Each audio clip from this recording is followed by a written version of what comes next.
Aquí estamos en nuestro monográfico Zona Cero, en esta noche mágica de Walpurgis, la noche de las brujas, la noche de las hechicerías. No sería de extrañar que vierais hoy alguna bruja volando sobre su escoba y su silueta recortada sobre el fondo lunar. Bueno, pues sí, efectivamente, son de esas noches espectaculares, mágicas, donde al parecer se abren puertas que nos conducen a mundos ignotos. La noche del 1 de mayo es muy importante para el mundo germánico, pero también lo es la noche del 1 de noviembre. En fin, que en ese paso de Ecuador de un lado a otro, de un momento a otro del año, de una estación a otra, encontramos la noche de Walpurgis.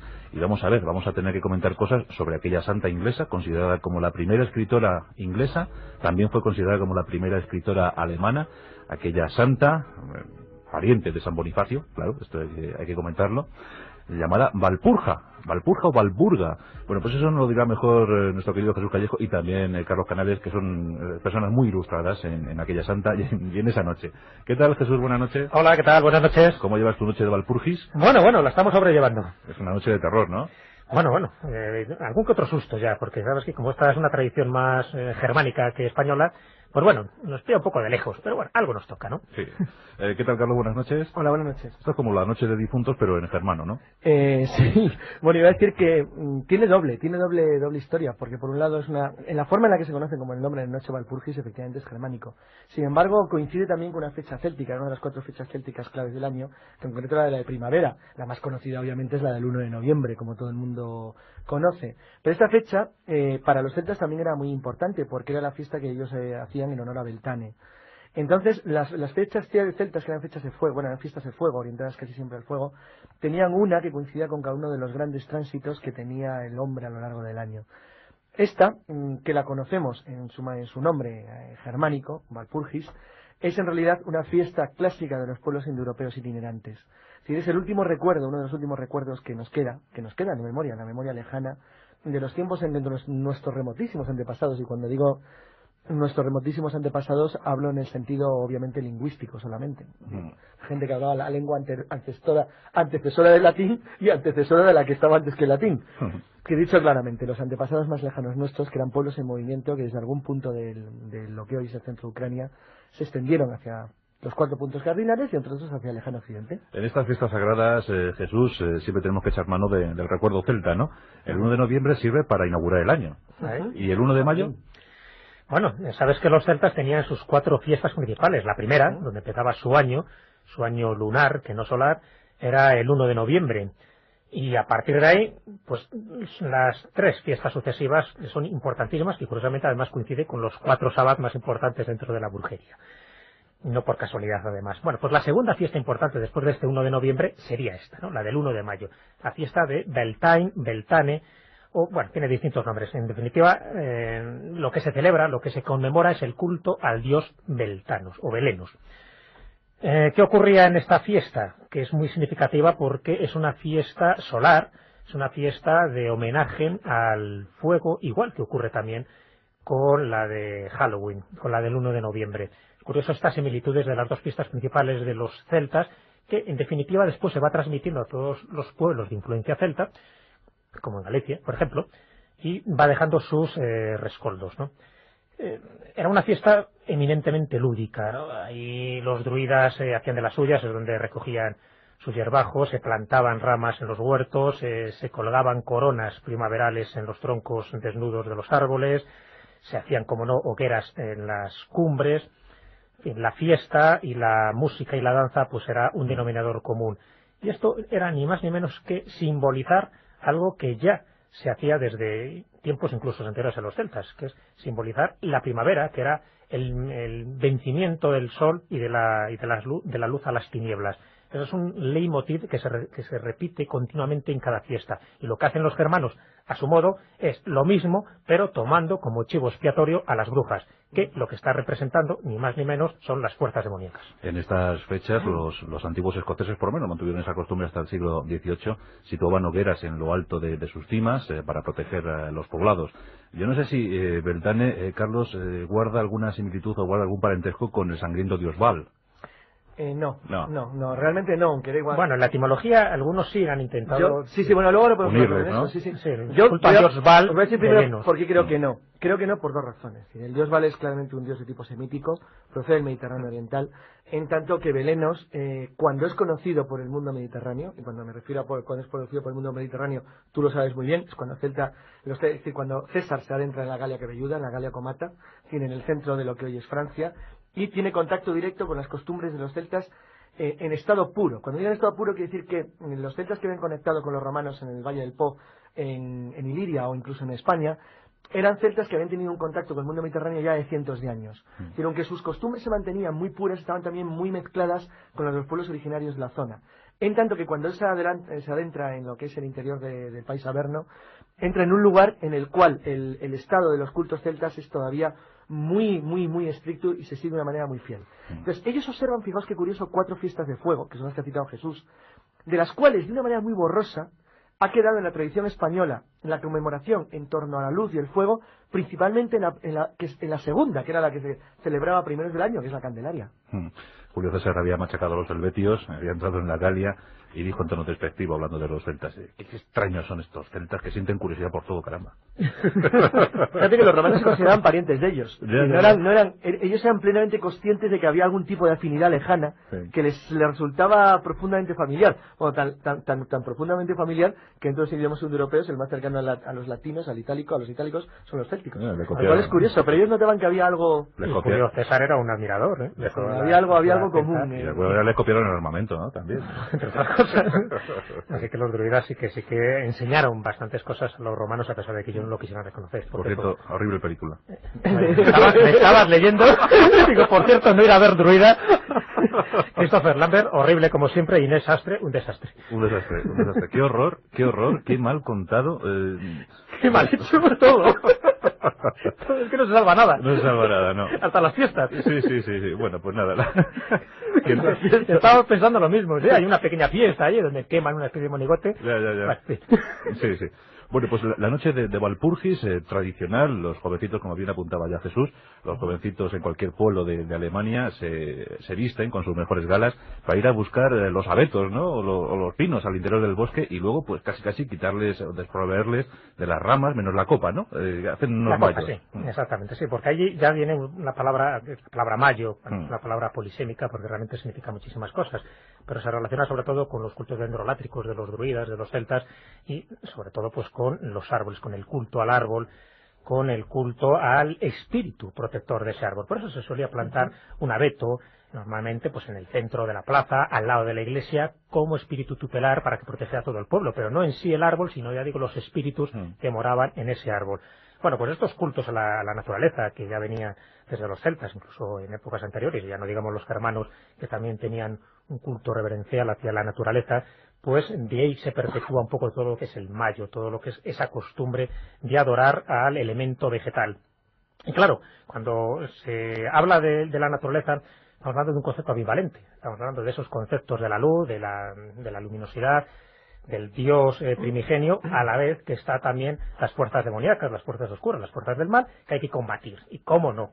Estamos hablando de una fiesta eminentemente medieval, la fiesta de Walpurgis, y cuando hablamos de la Edad Media, las brujas se consideraban los sicarios números 1 de Satán, además de los gatos. Sí, ahí yo quería hacer un matiz muy importante, sobre todo por la trascendencia que tienen a veces las fiestas de este tipo en la mente popular.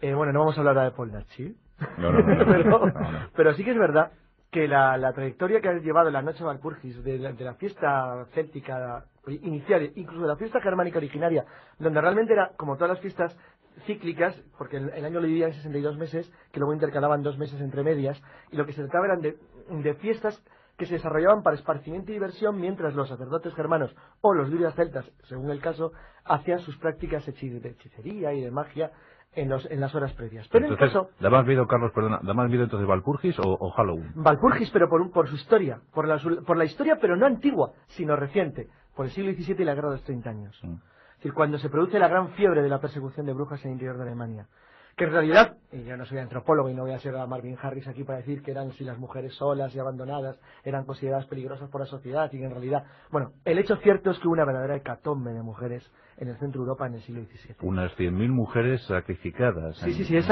algo que impactó de una manera muy profunda en la mentalidad de la gente de la época. Que luego se meten con nuestra Inquisición, claro, pero... aquello fue realmente aterrador. Es decir, es cierto que la Inquisición en España fue tremenda porque... No, lo que pasa es que fue muy larga, se prolongó mucho en el tiempo. La Inquisición además hizo algo tremendo, y es que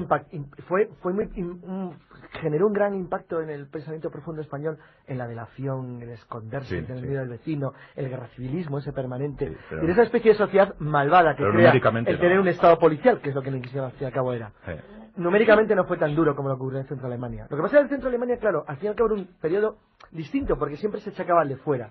O eran los protestantes los malos, o eran los católicos los malos, o eran los suecos, o eran los españoles, o eran quien fuera. Es decir, pero pasó.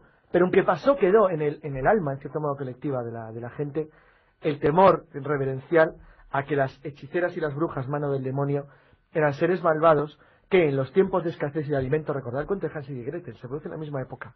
Es exactamente igual. Eran capaces de comerse, ¿por qué no?, a los niños, a llevárselos. Es una especie de mitos mezclados que confluyeron en una época muy concreta, que convirtieron a lo que había sido durante la Edad Media una celebración popular en las cuales, como dice Jesús, las brujas eran poco más que las malas, a las brujas eran un enemigo, se las podía encontrar y se las debía quemar. Pues bueno es que se vayamos sacando de aquí de nuestro archivo a Santa Walpurgis, ¿verdad, Jesús? Háblanos un poco de esta santa modélica. Fíjate, una santa contradictoria, porque se habla de la noche de Walpurgis asociada a la noche de las brujas, pero sin embargo Walpurgis no tenía nada que ver con la brujería, sino todo lo contrario. Santa mujer. Santa mujer, santa mujer. Además, por muchas razones. Bueno, estamos hablando de una monja inglesa, nacida en Devonshire en el año 710. No se coinciden muchas las fechas, pero bueno, parece que es la unánime, por lo menos cuando yo me documenté, coincidían que el 710 es la fecha más probable. Bueno, el hecho es que esta mujer emigra a Alemania pues unos 40 años después para ayudar a su tío, que hay que dijeras que era pariente de San Bonifacio, que era el pastor casi de la Germania, ¿no? El que había... Carlos ha sido siempre muy devoto de San Bonifacio. Muy devoto de San Bonifacio. Recordar que todavía se entendían en aquellos tiempos. Sí, los sajones de Alemania y los sajones de Inglaterra. Claro. Estamos hablando de cuando Vitiza andaba todavía por el monte. Eso antes de ayer. San Bonifacio la verdad es que hizo todo lo que pudo para cristianizar a los bárbaros hermanos, todo lo que pudo, vamos, y no murió en el intento de milagro. Pero vamos, San Bonifacio hizo una labor tremenda y además está siempre muy relacionado con todas las leyendas que tienen que ver con el culto a la naturaleza. Bueno, pues sería su sobrina, Walpurgis o Walpurga, y con el tiempo se convierte en la abadesa del monasterio de Heidenheim. Y allí adquiere ya fama de santidad en vida. ¿Pero por qué? Porque hacía curaciones milagrosas, conocía muy bien los remedios vegetales, se le atribuyen sanaciones de supuestos endemoniados. Y divulga, es una buena divulgadora. Divulga, ¿no? Tú también comentabas que está considerada como la primera escritora, pero no solo de Inglaterra, sino también de Alemania, porque escribía en las dos lenguas que ella dominaba. Entonces tenía una cultura pues impropia, primero de la Edad Media, impropia de una mujer, porque ya sabemos que la mujer normalmente estaba mucho más relegada todavía dentro de los ámbitos culturales que los hombres. Entonces debía ser una mujer totalmente excepcional. Las curaciones que hacía pues la permitían no solo tener ese aureola de santidad, sino también como preservadora, no solo para los endemoniados y para las malas influencias de las brujas, porque después con el tiempo Santa Walpurgis se convirtió en patrona contra las tempestades. De hecho es invocada por los marineros cuando hay una tormenta. Aquí tenemos a nuestro San Telmo, pues ahí invocaban a Santa Walpurgis. Y también contra la hidrofobia, es decir, la mordedura de los perros rabiosos. Que es lo que dio lugar luego al mito vinculado a la noche Walpurgis de los hombres lobos. Claro. Y a partir de ahí se genera una leyenda. Es decir, tenemos esta parte histórica de Walpurgis y tenemos la leyenda. ¿Y la leyenda en qué consiste? Bueno, primero, ¿por qué a Santa Walpurgis se la considera como la santa del 1 de mayo?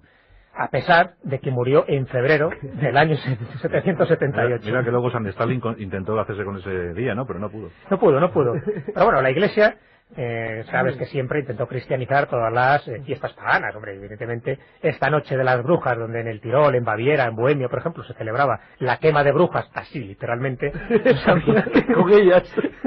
Había que cristianizarlo y se buscaron una santa o un santo. En este caso, la santa. Veían que por la hagiografía de Santa Walpurgis coincidía, encajaba perfectamente para esta fiesta, pero no por la fecha, porque claro, si murió en febrero... ¿Sabes que tiene una aportación fundamental y decisiva a la historia Santa Walpurgis muy bien recordada? Y es que hizo el nexo de unión a la inversa entre los ingleses y los sajones originarios. Y todo lo que los otros llegaron en bárbaro a Britania devolvió ya en cristianismo. Con lo cual, si no hubiera sido por la labor de estos santos medievales, altomedievales, que convirtieron y mantuvieron las tradiciones, porque era la única manera de cristianizar a la gente del lugar, todo esto que ahora celebramos se hubiera perdido.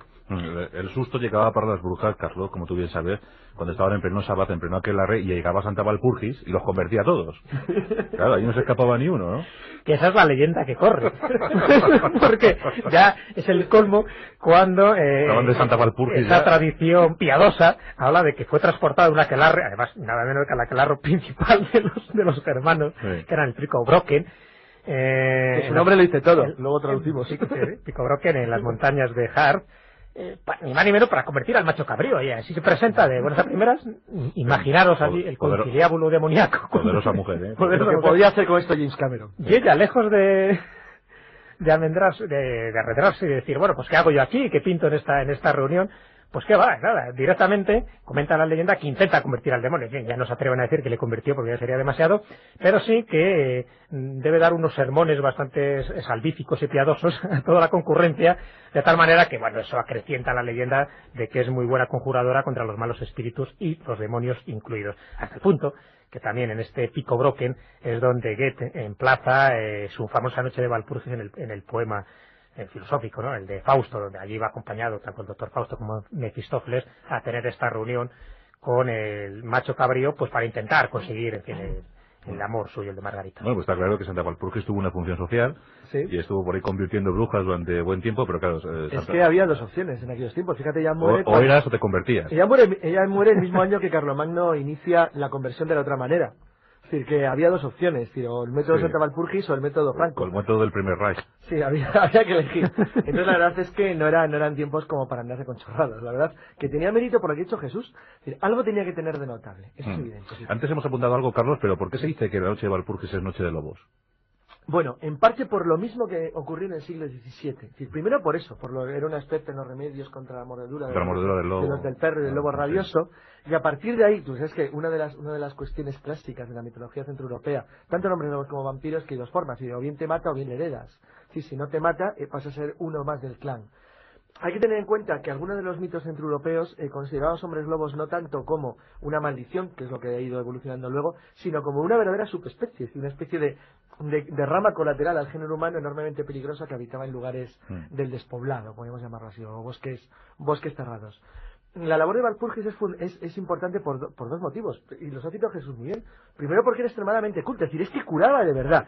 Yo ya no sé si tanto eran curaciones milagrosas, que es posible, o que realmente eso, es decir, tenía tal cultura de la utilización de los remedios naturales que conseguía algo que las bestias del lugar no conseguían ni de casualidad, y claro, eso impresionaba bastante. Sí. Y además era mujer.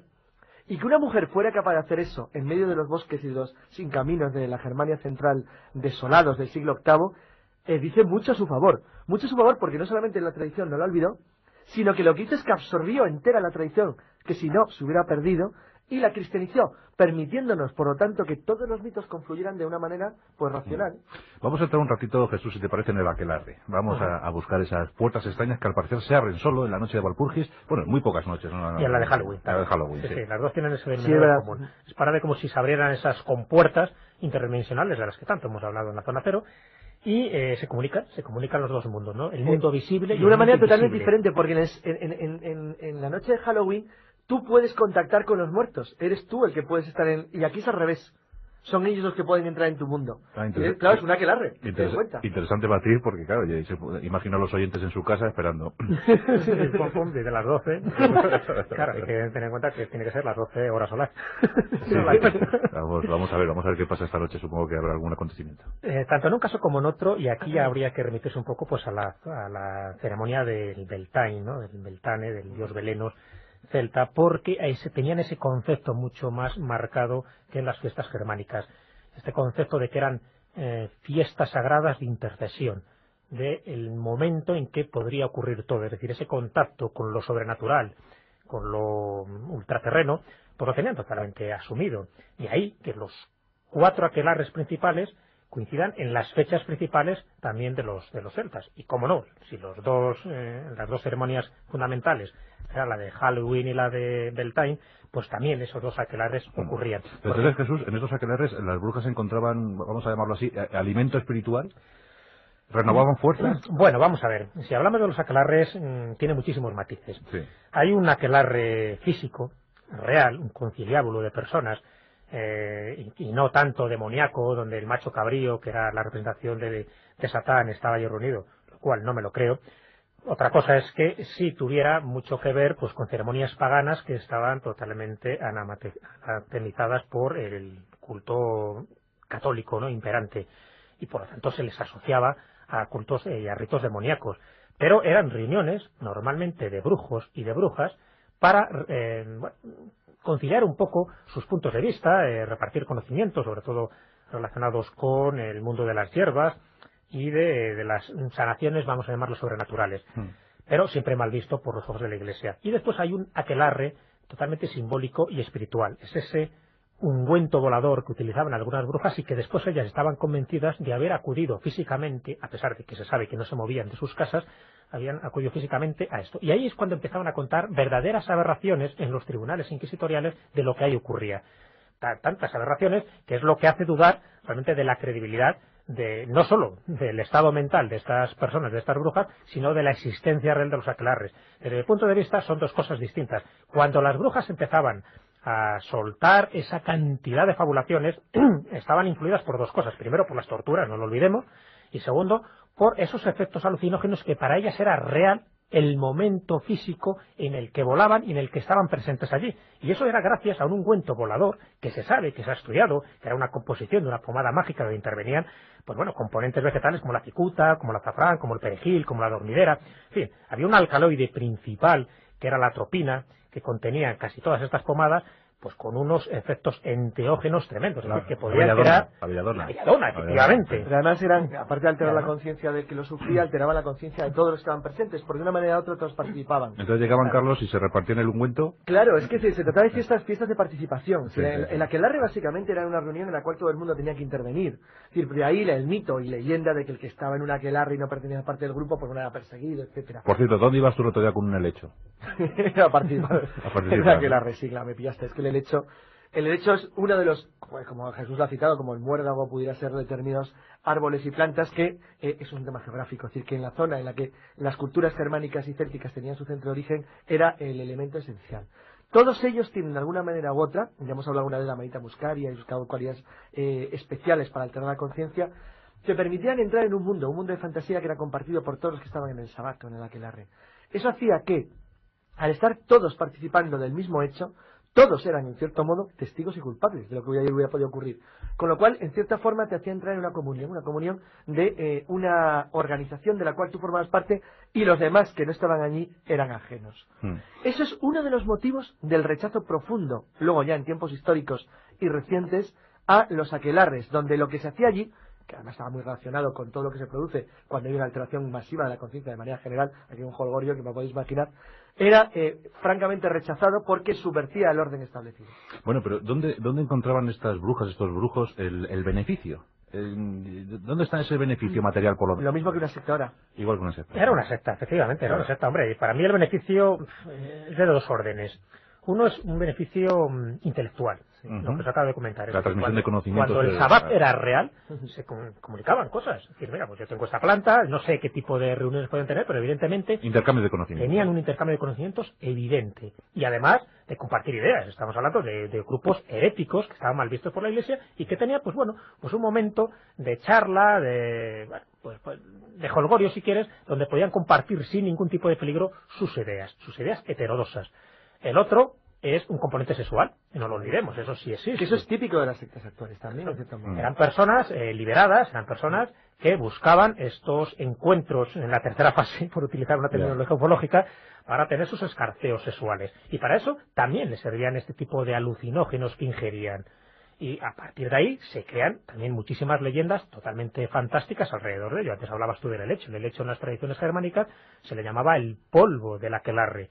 El polvo de la aquelarre decían que servía para que las brujas al ingerirlos les convertían o se hacían invisibles y eso les hacía perpetrar cualquier tipo de impunidad, vamos, de delito en la mayor impunidad. Entre ellos también esos escarceos amorosos. Bueno, eso es una variante de lo que ellos hacían. Se iban pues, a lo más frondoso del bosque, empezaban a tener esos contactos, de ahí que también se practicara el aborto. Ojo, no lo olvidemos que muchas de estas reuniones lo que se transmitieran en conocimientos de sustancias abortivas, y por supuesto pues mucho más herético todavía para los ojos piadosos de la Iglesia, etcétera, etcétera. Entonces yo creo que eran de esos dos órdenes, no tanto espirituales, sino de intelectuales, de conocimiento y sexuales. Pero fijaros que ambos casos, tanto para... A mí me da igual que sea Iglesia Católica que las creencias protestantes claro, clásicas del siglo XVI y XVII, fanáticas, no dejaba de tratarse de un enemigo visible, porque estaba rompiendo la estructura social y política establecida. Es verdad que luego, dentro del mito, el mito se alimenta de la cantidad de mujeres solteras y viudas que llegan a ser consideradas por algunos poderes establecidos en Alemania como una amenaza. ¿Una amenaza? Sí, clarísimamente. Eran mujeres independientes, que actuaban y pensaban por su cuenta, que no obedecían a sus maridos o a sus pastores protestantes o a sus curas católicos. Y que encima se lo pasaban bien. Bueno, ya es que había que hacer algo. Entonces, de ahí nace la terrorífica persecución centroeuropea a las brujas en el siglo XVII. Es que eran una verdadera amenaza para el sistema de control social que se había establecido después de las grandes guerras de la religión. Es una buena explicación, sí. Es la más común ahora mismo, por lo menos es la que aquí iba a decir las feministas, pero aquí es verdad. Es decir, es la que los antropólogos y en gran parte el movimiento feminista, me refiero a como investigación intelectual, ha llegado a la conclusión de que pudo ser la causa esencial. Es lo que es el tipo económico también. Es decir, había una enorme independencia que podía... Es decir, había pueblos enteros donde eran mujeres las que dirigían, organizaban y gobernaban todo. Todo esto propiciado por las guerras. Claro, es decir, básicamente es que la despoblación en algunas zonas de centro de Alemania llegó, a casi 8 de cada 10 varones en algunos sitios. Es decir, y entonces, claro, en lugares así se estaba creando un orden nuevo donde el control clásico, representado por los príncipes, ya fueran protestantes o católicos, y por la iglesia de turno, ya fuera protestante o católica, y al borde de la poligamia, ¿no? Claro, una poligamia necesaria, es decir, una poligamia necesaria porque no había otra forma. Es decir, esto es algo parecido a lo que luego se reproduce en Paraguay en el siglo XIX cuando la famosa la ley de vientre libre. Lo que pasa es que en tanto que la ley de vientre libre es favorecida por el Estado porque ha perdido 9 de cada 10 varones, aquí es al revés. Es decir, es que es una amenaza absoluta, porque se te está generando una microsociedad autosuficiente, porque es la que controlaba el campo, la que controlaba la ganadería, la que empezaba a controlar el comercio a pequeña escala. Entonces, esto se le pone fin de una manera radical. Y la manera radical es que toda esta gente, en un lapso muy corto, pues un lapso de solamente 20 años, pasan de ser consideradas mujeres solas a ser consideradas brujas. Brujas. ¿Y ahora debemos tener miedo a las brujas, Jesús? ¿Ahí va el purgis moderno? No, pero yo creo que no, el concepto de bruja ha cambiado por suerte y ahora incluso ahora es brujita. No solo de hecho la gente es en 106. No solo te escondes de esa denominación, sino que la gente alardea de ser bruja. Presume, ¿no? Presume, lo cual no deja de ser también un curioso contrasentido. Ya tenemos que hacer un monográfico Zona Cero con tanta brujería falsa que hay por ahí danzando, ¿no? Sí, hay muchísima, pero bueno, eso está un poco pues lo que es el rescoldo de la nueva era, donde se alimentan pues viejas creencias, pero totalmente edulcoradas, con aditamentos totalmente espurios que lo que le hacen es tergiversar el mensaje. Me da mucha pena. Claro, la brujería Wicca, por ejemplo, los druidas que celebran esto como si fuera... Pero forma parte de los tiempos que estamos viviendo, ¿eh? Siempre ha habido como dos ramas en cualquier disciplina de las que podamos haber tratado, es decir, la ortodoxa, la fiel, la seria, la que se mantiene un poco pues conforme a la tradición sagrada, y bueno, pues la de cachondeo, la de la secta peligrosa, juerguística, etcétera, etcétera. Eso siempre lo ha habido. Lo que pasa es que ahora más. ¿Por qué? Porque hay más libertad de cultos. Ahora prácticamente todo está permitido y eso hace que proliferen todavía muchísimo más pues todo este tipo de, vamos a llamarlo, no sectas a lo mejor, pero sí de grupúsculos alrededor un poco de la brujería. Yo cuando sale una brujita de estas en la tele, que además van y están estupendas porque dice que asesoran a los famosos y a los políticos y nunca dan los nombres porque claro, es secreto y tal. Y empieza a dar los horóscopos de la semana. Luego vas a la bruja de la televisión de al lado y te da otra clase de horóscopo. ¿Dónde interpretarán? Ten en cuenta que la bruja, tal como se entendía en Galicia, la bruja era la meiga, era la sabia. Era la sabia. La sabia de la aldea. Exactamente. Pero era la que había recogido de la sabiduría popular, del uso de las hierbas. Y después ya se empezó a hacer diferenciaciones de la meiga negra y de la meiga blanca, etcétera. Pero en su sentido etimológico, el original, el primigenio, era la sabia, era la que conocía los remedios botánicos de la aldea. Y era la persona capaz de no solo de curar las enfermedades del cuerpo, sino también las enfermedades del alma, porque eran las primeras psicólogas que había. Lo que pasa es que eso estaba mal visto, y eso es lo que había. que atajar. Y por ahí es donde empieza toda esa fama negra que tienen las brujas, porque evidentemente, al igual que había sabias, había otras personas que utilizaban estos hechizos para atraer a la persona amada, en fin, para conseguir determinadas cosas siempre por dinero, y se fue generando, pues, en fin, cierta animosidad hacia ellas. Pero en principio es eso, era la sabia, era la persona que realmente conocía, y la persona más valorada, equivalía dentro de el chamanismo siberiano o mesoamericano, que veía al chamán, a la persona que estaba en contacto con el mundo espiritual. Y las medias además habían utilizado condicionantes psicológicos y sociales como nadie, ¿no? Es que es una de las esencias del control de la población a través de las fiestas y la sabiduría popular. Una manera de reunirse. No había radio, no había televisión, no había periódicos. La forma de manifestar el conocimiento que se había adquirido y que se había heredado a lo largo de los siglos anteriores era el provocar o generar reuniones que siempre estaban más o menos en relación con algún hecho natural de importancia, ya fuera un solsticio o bien eso, pues una fiesta al comienzo del año o la fiesta final de año, una fiesta que se elegía en un momento dado para honrar a los muertos o a los antepasados. De esa manera se justificaba el generar reuniones donde de nuevo se transmitía de una generación a otra todo lo que se sabía.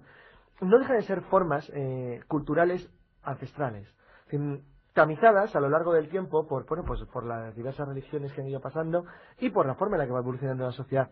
Pero quedaron ahí como pequeños residuos de lo que había sido un mundo que obviamente ha desaparecido ya. La noche de Walpurgis, vamos a pedir a nuestros buenos asesores alguna recomendación para pasar mejor la noche, porque lo estamos pasando francamente mal. Tenemos muchas visitas extrañas, vienen de otros mundos posiblemente, de ese mundo invisible.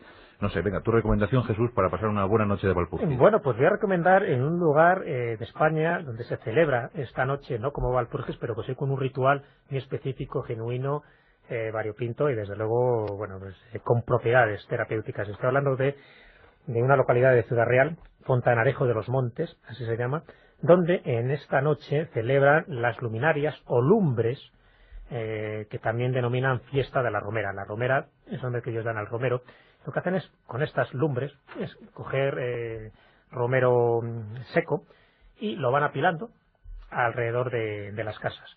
Entonces, a las 12 prenden fuego a este romero, se crea una humareda monumental y abren todas las puertas y todas las ventanas de las casas para que ese humo purificador del romero, este Rosmarinus officinalis, y no hace falta recordar ahora la cantidad de virtudes que tiene el romero, de ahí que diga el refrán que de las virtudes del romero se puede escribir un libro entero.